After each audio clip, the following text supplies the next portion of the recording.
Alan's ready. Paris is ready. Chloe's ready. I'm the only one, but I've got the letters. Here we go. Come on, sweet and sour, about to start. I've got 3 of the best. I don't have the panellists in yet, but they're coming. They'll be here. We're only 30 seconds away, but that's all it takes us to get the panellists in and start talking. Over here now, come on. That's where we are. These are the letters for tonight. How do we send that message to the AFL that this is simply not even close to acceptable? You reckon it might be someone who likes soccer writing in? I don't know. Second letter tonight. Yes, it's letter 2. Here we go. He's so great at so many things. Very clever, but he has 0 common sense. So his mum writes in. And the last letter tonight. Suddenly, I find myself being that single man in my 60s. Nobody wants to date him. He's the invisible man. Come on, time to start the show. We'll get them all in. Let's go. Got a problem, big or small, would a miracle be nice? Our motley crew is back, churning out advice. You might even laugh a bit in the following half hour. Park your backside on the couch, cause baby it's time for Sweet and Sour. Right here on Sweet and Sour. Pour some sugar on there, baby. It's time for Sweet and Sour. How's about some chili? It's time for Sweet and Sour. What was that? Thank you, Brendan. Good evening, everyone. Welcome to Sweet and Sour. Gary Mitchell with you for the next fun-filled half hour. Who have we got on tonight? First timer tonight. You know what we call those, Adrian? What's that? First timers? The first timers, yeah, First right. timers all do. Couldn't Welcome, have guessed. Adrian. Hello, how are you? I'm terrific, mate. How are you? Welcome to Sweet and Sour. Yeah, it's good to be here. Fantastic. Where do you do your comedy bits? All over the place, wherever wants me, I've really. seen you on TV too. But yeah, I'm a panelist occasionally, Where at? which is good. I'm on the Pulse on Channel 9. Oh, is that that's- fun?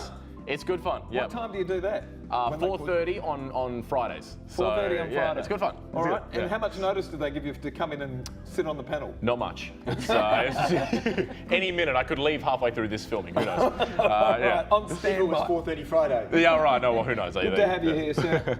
I've missed you. Welcome back, my darling. Oh, welcome back. No, you. Oh. Come on. Hello, Candice Barnes. Oh, hi. How are you? Pretty good. Now I'm you're- happy to be here. The last time you were on the show, Yes, I was like this spinster, unmarried woman. and all of a sudden, I've married and procreated, so there's more of my DNA in the world than I had anticipated. how old's little Griffin? He's 10 months old. Wow. Yeah. And are you enjoying motherhood? Yeah, he's pretty cool. I'm not putting him back where he came from, I'll give you the hot tip. Thank goodness for that. Oh my goodness. And has having one made you think about having another? Oh, or not you as well. Holy smoke. No, the shop's closed. We good. We good. One's enough. We good. Does your hubby know the shop's closed? Oh, it's certainly temporarily closed until the kid sleeps through the night. Then maybe we may open All right. negotiation. We get it. Welcome back. Thank Lovely to you. have you. Thank you. Nice to see your beautiful face here again. Speaking of beautiful faces, hello, Louanne. Hello. How many problems have you solved for people during the week? Oh, thousands. And one for you as well. Ooh. And one for you. And that's right. Being here tonight for a Yeah. start. Thank Like you the for that. second choice, but I'm okay with that. So you're a problem solver for everybody. Well-deserved placement on the panel. Lovely to have you here. Hello, Doc. Good to see you again. What have you got for us? What's over there? I got some new books. This man never stops writing. That's unusual. Look at that, isn't that gut secrets? You think, wow, what's that? How's this for promo stuff? And that really is where we are with Yeah, health at the moment, yeah. isn't it? Look, It's all about the gut. I can sum it up pretty simply. If you want to fix your health, fix your gut. My mum knew that some 50 years ago. If ever I come home from school with a headache, my mum would say, have you been to the toilet? If I come home, feeling tired and running, have you been to the toilet? I come home with a broken arm, she'd say, have you been to the toilet? We've got to go to the toilet, the gut. Maybe she knew something else about you. That's the other one. That's the one my wife and I just finished. She's And the this main one, author. is this on the gut as well? Yeah. That's more of the practical application recipes, and this is everything you need to know to understand why you do it and why the gut is so important. So if we were all of a sudden to fix the gut, We'd be very healthy. oh, we'd be able to. I'd be a politician. People would elect me prime minister because I'm going to shut down hospitals. Why do politicians come into Parliament and say we're going to build more hospitals? We're going to put more hospital beds. We want to get people more healthy. We want rather to get than them put out in of the- hospitals. We want to shut them down. But they've lost track of what they're supposed to be doing. Lost track. So have we. We've only Anyway. got 3 minutes left for the first segment. Here we go. First letter tonight. Doc, right up your alley. This one, it's about food. Dear Mitch and panel, I'm a bit of a health freak who grew up playing AFL footy and I love it. Well, I'm writing because I don't appreciate the crossover from a healthy game to junk food advocacy. I'm an Eagles supporter and I'm happy to pay every year for membership to go to the games. I'm very used to going there surrounded by crap food. It's worried me a little, but my mates always say that I should just shut up and tolerate it because it's always been the same, and it has been. Now I'm ropeable because in the lead up to the Eagles Dockers Derby, not Derby, Derby as we say in WA, Derby Day game, which saw a terrific result by the way, both sides were pushing junk food to supporters with an Eagles burger and similar for the Dockers. You know, I don't expect political commentary from songstress Kylie Minogue, and she wouldn't offer either. Why the hell should we allow our healthy footballers, who are role models for kids, to shovel shit down the mouths of our kids? How do we send that message to the AFL that this is simply not even close to acceptable? And it comes to us from Ken of Balladura in WA. Candice, first to you, my darling. So, full disclosure, I used to work for the Heart Foundation, and this is one of their things that they used to be advocating for, particularly at the kids level. And I think that Ken is not the only one. So there is a lot of support out there in the community for getting rid of junk food, particularly from the kids' games. You know, back in the day, playing T-ball, I certainly used to, if you were the best player of the day, used to get a little Happy Meal. Yeah. Gone are those days in many, many sports. Good, but it was on the front page of the West Australian. Yes, it was, and I was working for that campaign when it happened. Really? Yes. So, love it or hate it, I think there are a lot of people out there, and there is excuse the pun, an appetite for change. But I think, like everything, it will take time because there are sponsorship dollars to lose and to make up. Lots of money. And they're losing the gambling. Lots of money. So fast food, I think, will be next. Sport, lots of money. Adrian? Yes. When's the last time you played AFL? Played AFL, I think when I was, maybe 10. And did you go home with a burger? I didn't. I didn't go home with a single win. I think I was terrible. I was a terrible footy player. What do you say to poor old Ken who doesn't like the food at footy? I'm going to have to disagree a little bit with old mate Ken on this one. I think it's like, I see what he's saying, but in the end, like the AFL is a business, you know what I mean? I don't feel like they have an obligation to really care about public health. I mean, it'd be great, of course. Dead right. I know, but it's true. But I mean, like, It's dead right. They don't have an obligation. altruistically, yeah, it makes sense. It'd be a nice thing to do, but in the end, it's a business, and I just don't think, like, you know, Derby Day quinoa salad is going to sell as well as hamburgers on both sides, you know? It's a culture. That's what we've got to change. Yeah. Doc, how do we change that culture? Well, look, it's pretty simple. I can guarantee most of the top footballers don't have the burgers. They'll be actually having their smoothies and their health food. They will be having it because they know it improves performance. They'll be on their omega-3 fish oils and stuff like that. I agree with him. And someone said, I think it says, it's all their mates, always been the same. That's rubbish.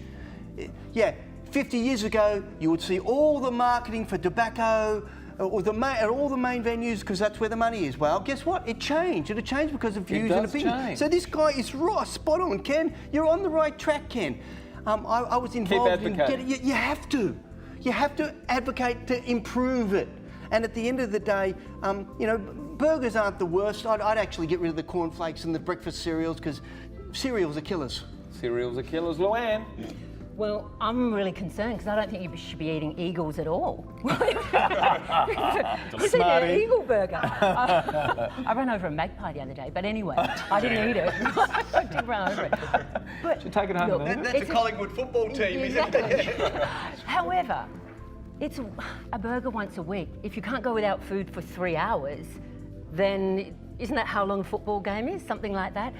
Don't eat for those 3 hours, but stopping someone eating a burger, you know, taking away someone's choice to eat it. It's about education. I don't think it's about stopping them eating. It's about marketing. It's not about anyone playing. It's a marketing to the population to say, you know, this is what the Eagles eat, this is what the Dockers eat, this is what the good footballers eat. And that's a lie. But that's marketing, isn't it? I'm sorry. They had a Boost Juice, you know, what do you call it, van at my son's football when I dropped him off. I saw it, and I said to him, Boost Juice, but that's got more sugar and more crap in it than a burger has. I disagree. There's a lot of rubbish about Boost Juice is good value.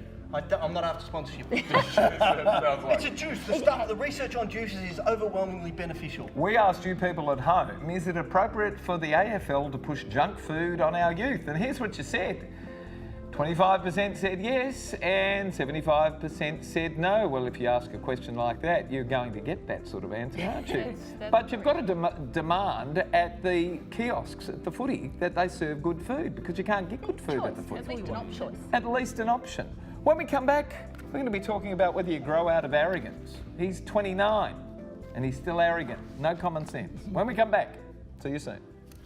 Do you grow out of it, or do you just get worse? I think you get worse unless something. It's time for Sweet and Sour. Right here on Sweet and Sour. Pour some sugar on there, baby. It's time for... Welcome back to Sweet and Sour. Lovely to have your company. And if you'd like to send us a letter that we'll discuss here on the panel, send it to one of these social media points appearing on your screen right now. There's 1, 2, 3, 4, 5 of them. I bet you there's more than that. That's huge. So if you're having trouble getting a letter to us, I don't believe you. And if you do send a letter to us and we do discuss it, we're going to send it to the movies, courtesy of our wonderful friend Natalie Cameron and NRC Communications.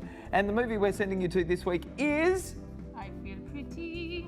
Also pretty. Oh, Pretty we should have rehearsed that. and gay. And yeah, okay. All right. That's how it goes. Here we go. Sons and asked. Letter 2. Dear Mitch, my son is shockingly arrogant. He's great at so many things. He's very clever, but has zero common sense. How do I get him to learn the basics? I've had him move out of home to fend for himself, which he does, but so poorly. He can't connect the dots. He lives in a pigsty, eats junk food and wears unironed, often dirty clothes. He's an engineer and has moved from job to job, with ease I might say, because he says he simply hasn't found the right fit. But I doubt he's ever going to find one. It's the same with girlfriends. They don't last long. He's so arrogant and superior, I'm sure after the stars have faded in any girlfriend's eyes, she's delighted to be out of there. I'm so worried for him. I don't know how boys like this finish up. Will he be completely isolated as he ages? Will a strong-willed woman pull him into line? I'm at my wit's end. His father has given up. His younger brother and sister just keep clear. He's 29 next month. Please give me some hope that I might have for his long-term happiness. Oh, writes Karen of North Balwyn in Victoria. Luanne, what's going on here, poor thing? Oh, That's his okay. mum. Well, I'm sorry, but if he's got no common sense, maybe he's got uncommon sense. He doesn't like to cook, he doesn't like to clean, and he doesn't like to wash, and this makes him arrogant. If I didn't have to cook, clean and wash, I probably wouldn't either. He supports his own values, not the values of... Whatever they happen to be. Of whatever they happen to be. But who are we comparing him to? To herself, or to society's expectation of how he should be in order to be non-arrogant? If he's swapping girlfriends, maybe he just likes the variety of choice. He hasn't if he's found the swapping right fit there yet what either. should he do? He should stick in a job in an environment that he's not happy with. He should actually keep looking until he actually finds Which is something what he's doing. which serves his values. He'll be completely fine if everybody else stops injecting what they think that he should do. Leave him alone. He's on the merry-go-round with girls. He's on the same merry-go-round with jobs. You think it's okay? That's only her perception. And who says that her perception is the right perception? Who's she comparing him to? What, the neighbours' children or the other people's children? Or is this the right way to live your life, and the way that he's living it is the wrong way? We don't get to decide what's right and what's wrong. We allow people to be who they are, and we support our children because she just self-confessed, he's so clever, he's so smart. So he has that side. But he's also got no common sense. He has the trait and the anti-trait of common sense and no common sense, as does she. Come on, Doc. Arrogance and not arrogance. Come on in. I think he's got a lot of common sense. He lives at home at 29 and mum does all the cooking, baking, cleaning, wiping his bottom, She's had whatever him she's move out of required. home to fend for himself. No, look, he has to. Recently. And the whole point is, boys are pampered all their lives. We're pampered, not me, of course. I went through a tough, upbringing a few years ago when I was young. End of the day, boys are pampered. They don't have to make their lunches to go to school. Girls do. They don't have to they don't have to do the ironing. This is rubbish. Boys should go through their ritual of, into manhood, into adulthood, into a common sense way of living when they're 13, 14 and 15. And if you're trying to get this, you call him boy, if you get this man, he's middle-aged. 29. Well, 30 years ago, he was middle-aged. Middle-aged is now 60, you know. But People only lived till 30, 500 years ago. you're not gonna get him to do it now, but he will. And the whole point is stop pampering him, stop allowing him to do it. And if he comes in stinking, say, get out of the house until you have a wash, and then you can come in and eat your free meal. And make him do the dishes, or he doesn't get the meal. Adrian, are you a pampered boy? Oh, I don't think so. I can clean myself, I'm pretty sure. I can I eat relatively healthy. I think I'm doing all right, you know? Okay. Yeah. Shirt's on. My Okay, grandma. all right. You pass. Okay. What's going on here? No, I think, okay, if we got to try and take her as being honest, okay? Let's say she's being completely honest here. She's a mum, okay? So she knows her son to some degree. I would say it's an issue, obviously, because I think in Australia we very much have like a tall poppy syndrome, where it's like if someone is cocky, we tend to shut them down. So it sounds like he's going to have a real rough time in this country. Maybe move to America. They seem to love it over there. I don't know, in my opinion. But I think also there's something to be said for he's now over 18, and so the mother has really limited control on what he's going to do. So I think it's a hard problem to solve from this level, but I think with arrogance generally comes from a place of insecurity. Philosophize here. Yeah, I think it comes from a place of insecurity, and maybe there's something he's compensating for. So if she really wants to fix it, go a bit deeper, figure out what's really the problem here. What's he trying to make up for? Candice, you might be facing this problem soon with little Griffin. Doubtful. I'm going to put some mop pants on him and make him mop the floor. Like he's crawling at really good rate now. 10 months. Yeah, he's crawling really fast. I reckon he could do a good job. I'm just going to pull up one line. I'll be quick. Will a strong-willed woman pull him into line? A strong-willed woman doesn't want none of this little boy. And she doesn't want none of this meddling mother-in-law either, FYI. Ooh, so what do you do? Just let him do his own devices and let him mature as he is? People are different. That's it. People are different. We asked you people at home, do leopards ever change their spots? And this is what you said. Here we go. 27% said yes. I don't know. They mature. I don't know whether anybody really changed. As the last one.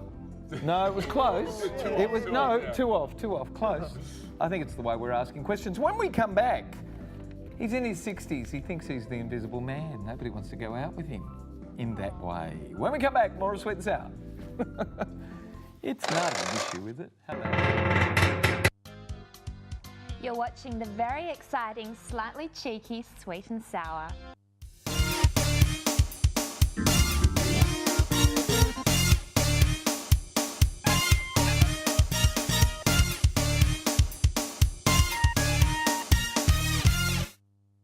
Sweet and sour. Right here on Sweet and Sour. That's all they did. That's it. Welcome back to Sweet and Sour. Into the last letter.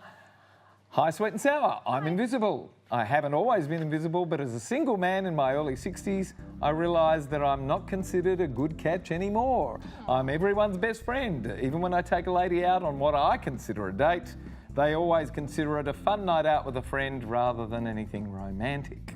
They even chat to me like a sounding board for themselves, saying things like, do you think we'll ever find our destined partners? Or, I went out on a hot date last week and I'm waiting for a follow-up.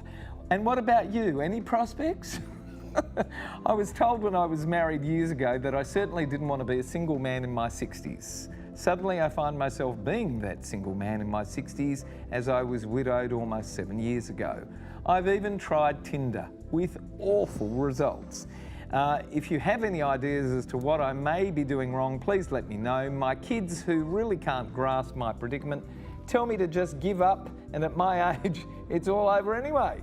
Yet I feel that I'm alive with an abundance of vitality and plenty to offer, but I'm apparently in that invisible category without any real prospects. I'd really appreciate some sound advice. Regards, Les of Mile End, South Australia. Peter. What a lot of bunkum. It's all in his head. Les, I'm sorry. 60, it's brilliant. Oh, best years of my life, I remember. You're joking. I've got to push the women away, and look, I'm ugly. Okay, you've got so much You're not potential. ugly, Doc. And You by look the way, really I'm healthy. married very happily. But at the end of that, it's an attitude. And I remember when it was really hard to get an girls. attitude. You know, I was 12. And when I was 12, I just didn't know how to talk to the girls and say the right thing. So, you know, And then I learned, at 15 I learned, okay? I learned the things. You've got to change your language. You've got to change everything. You've got to change your attitude. And you know, all over, you're joking. All over. When your kids say it's all over, they probably still think that their parents or you know, they don't have sex. You're not allowed to have sex into your 60s and 70s. And I know a guy who was 95 and he had sex nearly every single day of his life. Wow. Yep, every single day he nearly had sex. Sounds reasonable to me. Sounds reasonable. We're going to bring Louanne in. Louanne, 95. Okay. There's two things that are happening here as far as I'm concerned. Just two? You are either dating so far out of your league, so you're dating women that are not even considering you as a prospect, because I'm telling you, in the 60s, you are hot property. And I've been in the dating business for over 25 years, and a man in their 60s, I can get matched up in a millisecond. Wow. So you are either Right dating to women Louanne. that you are totally... Send your details here. punching above your weight. So whether you're dating women that are 30, and of course they're not looking at you as a prospect, they're looking at you as a father figure. So either that's going on, or your confidence needs to have a massive overhaul, because you're lacking confidence and knowing how to actually communicate with a lady and speak to her in her language. So I mean, so I just want to add one thing. He says it's a statement here, waiting for this hot chick to follow up. yeah. Why are you waiting? Just go. Get on the phone, go over and visit her. Candice, God. could you ever consider a man in his 60s as hot property? Yeah, absolutely. When I was dating, I dated definitely a few decades above myself. Yeah, I was open to that idea. Okay. Yeah, she was with Pete. Awkward. My grandkids are watching this. No, I've been happily married for a couple of years now. I think there are two quick little things that I want to say. One is that I think that these women, they're saying, do you think we'll ever find our destined partners? Or I went on a hot date last week and I'm waiting for a follow-up. I think it's a fishing expedition. I think they're fishing for compliments, and I think they want you to say, any prospects? I kind of like the look of you. Your interpretation. Yeah, is I wrong. think you're being everyone's You're not best getting friend. it, buddy. And that's a beautiful thing, but maybe like just show them that you're interested and be like not explicit in a rude way, but explicit in that I think you're a beautiful woman. And say it Adrian, like that. Right. Come on in, mate. Would you date Yeah. a woman in her 60s? Not personally. Not personally. Can't say I'm Not- speaking from not experience here. yet. Not yet. Well, yeah. Well, actually, well, my girlfriend's a year older than me, so that's I'm as old as I'm willing to go. It's like She's 12 to 16. 13 months older. Yeah, okay. But no, I think at without being rude, but at his age, I think he needs to make his intentions more clear. It sounds like when he was talking about, you know, he's talking to them and he thinks it's a date, but they aren't. It sounds like he's sort of just dilly-dallying around, being real, like the stuff you do when you're like 18, 19, 20, just being subtle and playing games and stuff. I think he needs to sort of get his head together and just be like, no, it needs to be clear about what he wants, because I think she would respect that. Yeah. And if he's not doing that, it says to me that maybe there's a confidence issue. And look, I think he was married. Someone decided they want to spend their life with him, so obviously he's got something to offer any lady out there. So mate, get out there, Les. Get out you can there, do Les. it. Yeah. We asked you people at home, is it harder to find a partner the older we get? And here's what you said. Of course it is. Oh, 75%. that. Or and no, 20. Well, Yeah, you get set in your ways. Half the time you don't actually want to go out anymore. Anyway, I've had a ball tonight, Adrian. Thank you for being here tonight, Oh, mate. it's been Terrific great. to have you. Thank you. Will you come back? I'd love to. Candice? Will you have me back? Of course we'll have you back. Lovely to have you back. Can't keep me away. You might want to host a show for us coming up. You know what? Rope me in, I'll make Rope it me happen. in. Luanne, lovely to have you as always. Coming back. Oh, I'm terrific to have you. Doc, you're on tour fairly shortly, aren't you? We're 3 months touring around on our gut health and gut healing tour. Gut health and gut We're healing. going to be all around the country, so. We're now good to have you here, Doc. And now I'm coming to your lecture next Wednesday as well. Thank you very much. And now something a little special for you. We're going to cross over to Gary Anderson, who has a song for us called "Give Me a Mountain." Gary Anderson, take it away. Good night, everybody. Take it away, Gaz. Over there.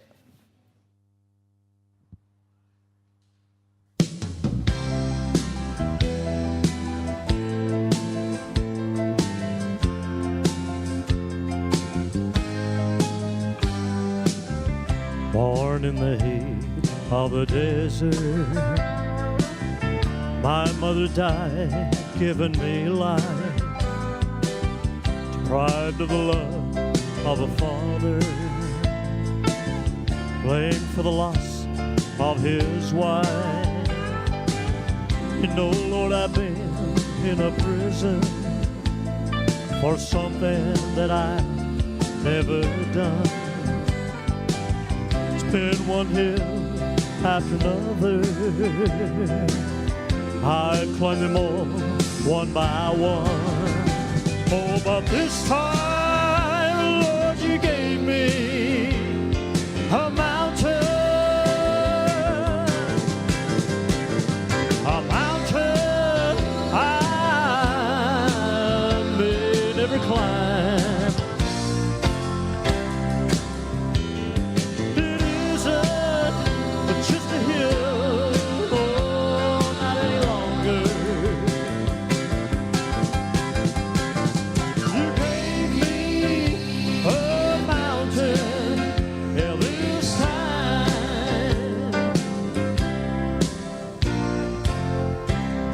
My woman got tired of the heartaches, tired of the grief and the strife. So tired of working for nothing, just tired of being my wife. She took my one ray of sunshine, she took my pride and my joy, she took my reason for living, she took my small baby boy. Oh, but this time, Lord, you gave me a mountain. A mountain I may never climb. It isn't just a hill, oh, not any longer. You gave me a mountain this time. You gave me a mountain this time. Oh, mountain, yeah, this time. Whoa.